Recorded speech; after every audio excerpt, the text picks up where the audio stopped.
Hello everyone, my name is Vishal Patidar. I am currently pursuing Masters of Technology in Networks and Information Security, which is a branch in Computer Science Department from IIT Hyderabad.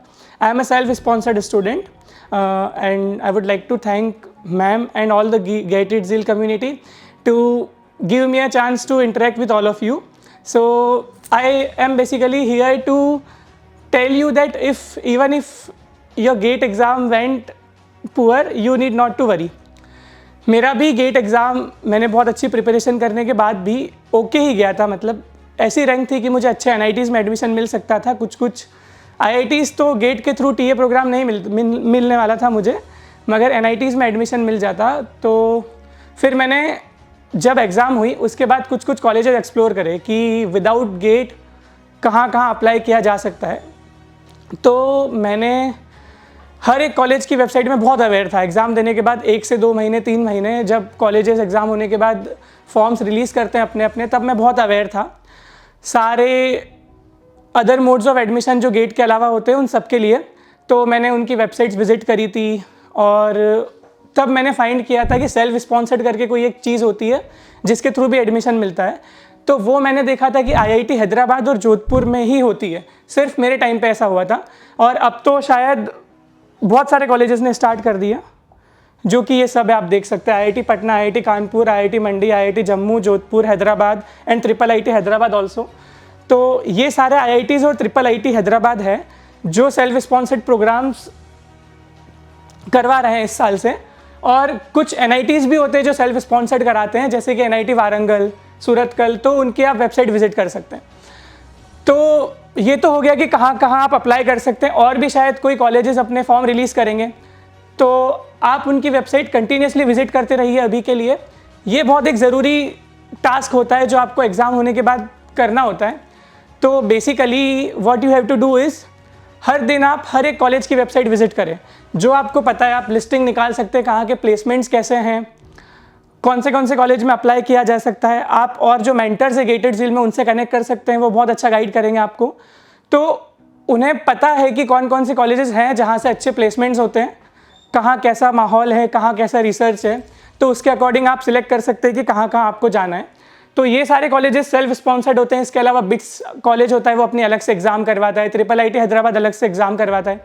तो वो सब आपको research करना पड़ेगी। तो basically ये एक बहुत बड़ा सेट है। तो यहाँ से आपको एडमिशन के चांसेस बहुत ज़्यादा हो जाते हैं।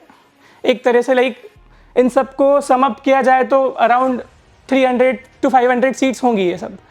तो you are getting a chance to get into IIT even if your GATE doesn't went good. तो यही कहना चाहता हूँ कि इन मोड्स में आप बात करते हैं कि कैसे एडमिशन होता है।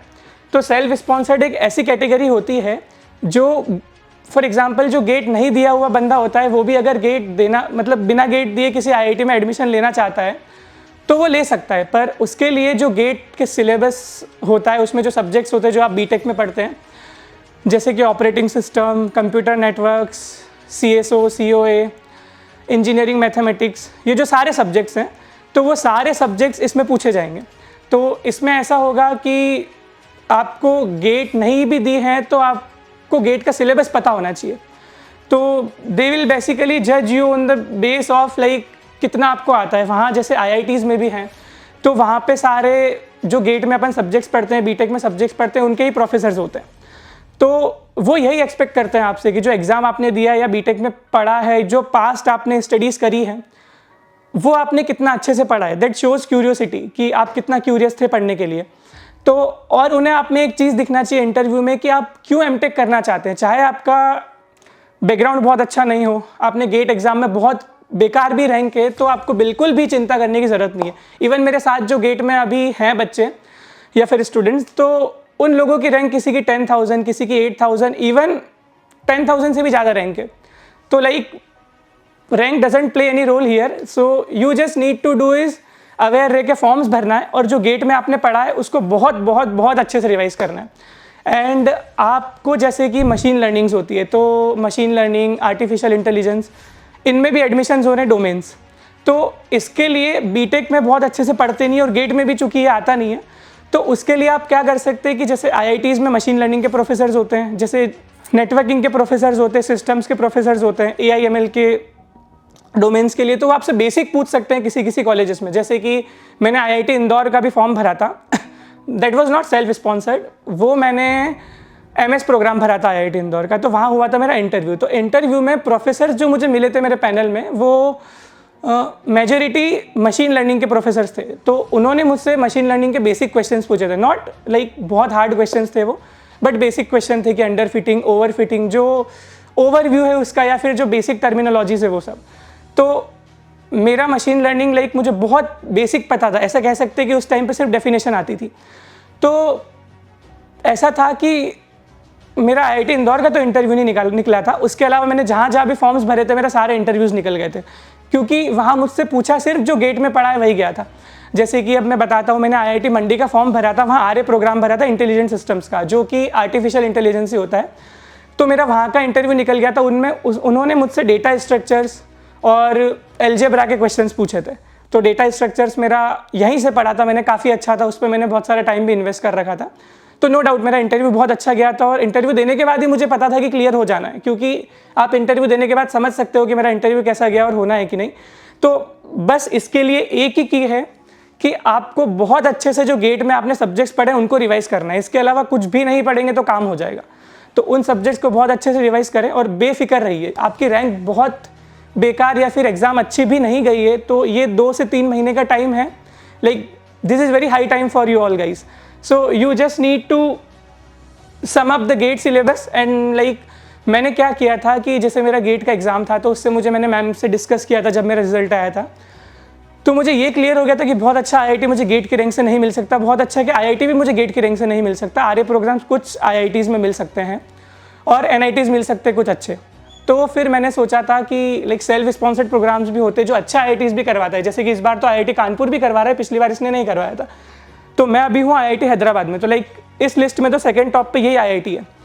तो मैंने सोचा कि बाकी प्रोग्राम्स जहाँ मेरा एडमिशन हुआ था तो मुझे उससे बेटर लगा कि मुझे एक लाइक जिसकी एनआईआरएफ रैंकिंग 8 है ऐसी यूनिवर्सिटीज़ में जाने का मौका मिल रहा है, तो मैंने आईआईटी हैदराबाद प्रेफर किया था सेल्फ स्पॉन्सर्ड मोड। अब सेल्फ स्पॉन्सर्ड मोड होता क्या है, इसमें जैसे 3 कैटेगरीज होती है बेसिकली एडमिशन की। एक होती है TA, second is RA, third is self sponsored.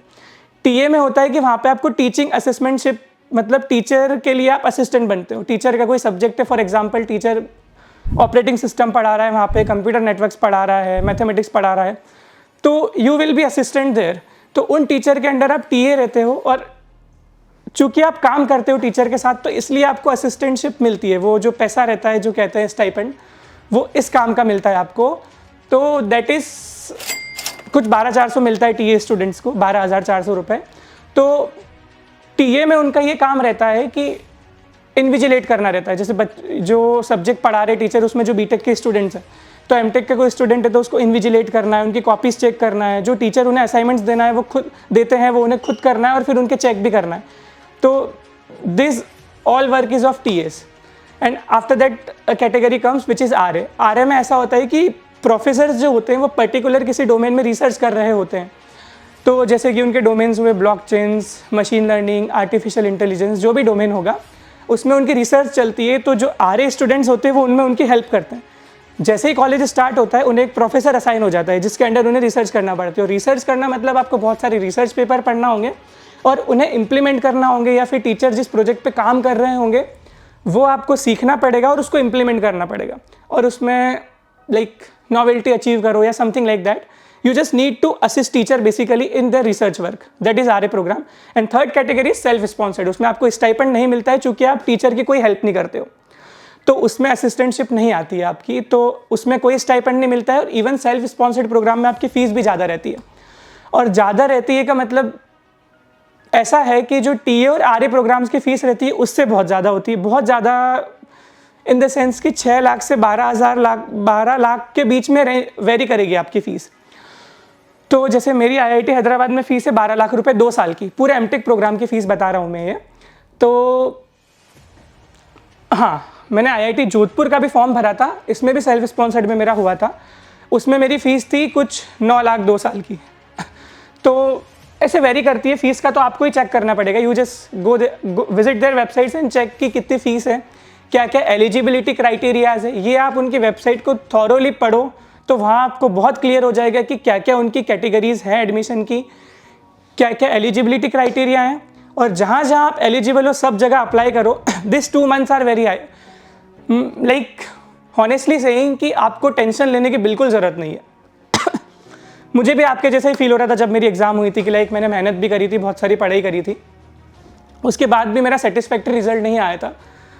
पर like now I am in IIT Hyderabad, तो मेरी फ़ीस 12 लाख है, तो 12 लाख एक IIT हैदराबाद जैसी यूनिवर्सिटी से एमटेक करने के लिए बहुत ज़्यादा नहीं होती। वहाँ का प्लेसमेंट सिनारियो भी बहुत अच्छा है, और आप हर IIT में चले जाएंगे तो आपको अच्छा सा प्लेसमेंट मिल जाएगा और वहाँ बहुत अच्छा कल्चर मिलेगा जो आपकी लाइफ की ग्रोथ में एजुकेशन के साथ साथ बहुत अच्छा रोल प्ले करता है।